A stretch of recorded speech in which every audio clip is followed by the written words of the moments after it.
Howdy ho, Stampers, Deb Valder, Stampin' Up! Demonstrator, and this is part 2 of my ombre stamping. Today I'm going to show you how to use a background stamp, a full-size background stamp, to do my ombre stamping. So the first thing that I'm going to do is to pick out a background stamp, and this time I picked out the chevron background stamp, and I'm using a full wood block for this.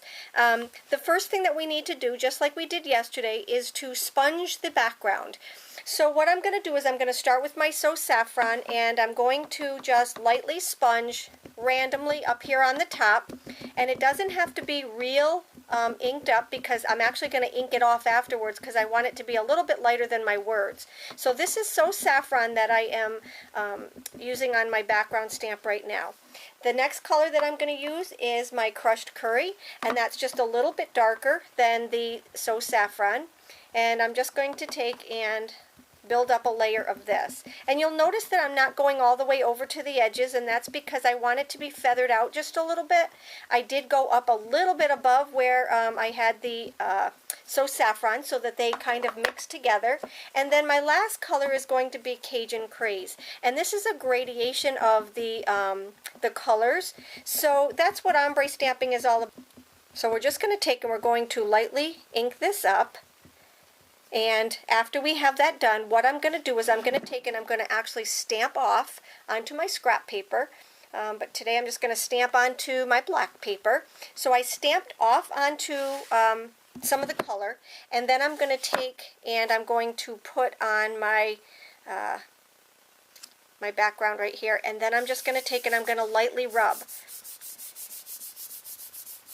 Okay, now this is going to give me the graduation of color that I needed to get that ombre look. And voila. You see how it kind of just feathers out onto the sides? I like the way that looks a lot. Okay, so the next piece that we are doing is we're going to be putting the words on. I took my Stamp-A-Majig mat and I stamped the word thank you in black StazOn ink, and you'll notice that right up here on the top I keep it close to the top and close to the side, and we're just going to graduate it down with my Stamp-A-Majig. So let me just move this over just a little bit. Alright, make sure it's nice and straight. And the first color we're going to use is So Saffron. So I'm going to take my thank you, and I'm going to line up my Stamp-A-Majig. Now I've got to be very careful because this first one, my Stamp-A-Majig is not touching the paper at all. So I've got to just be careful that I don't move it at all. So I'm going to ink up my stamp with So Saffron, and I'm going to stamp it down, and that will be my first thank you. Now I'm going to clean this off, and my next one is going to be, I'm going to do two of the Cajun Craze, and it's got a little bit of ink on the back of that. Okay, so now what I need to do is I need to line up my thank you. Now you can eyeball this if you're very good, but I like things to be nice and perfect and straight, so I am using my Stamp-A-Majig. And the more you use your Stamp-A-Majig, the more you love it and the more you get addicted to it. So like I said, it's a very easy piece to use.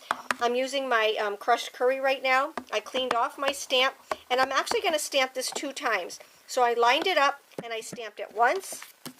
I'm going to line it back up again, and I'm going to stamp it a second time in the Crushed Curry.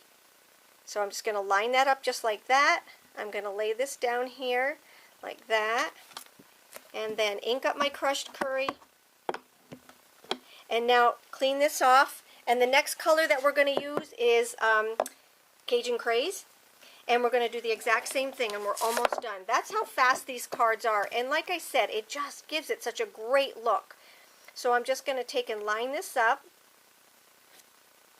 get my Stamp-A-Majig, put my Stamp-A-Majig on here, take away my mat, and get my Cajun Craze, stamp it once, and we're going to stamp it for our last time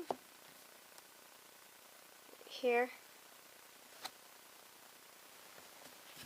Line this up, and we are almost done. So that's how you have the gradation of color, and the The last thing that I did was I mounted it on my cardstock, and I'll give you all the measurements on my block, so just hop on over to there. So I took this, I layered this onto here, I added a matching Cajun Crates button with a little bit of linen thread, and that is my card. It's that simple, it's that easy. And I did everything right here in front of you, so you saw how fast it was. I love fast cards. So take care. I hope you enjoyed my post, and come back tomorrow to see part 3. Take care.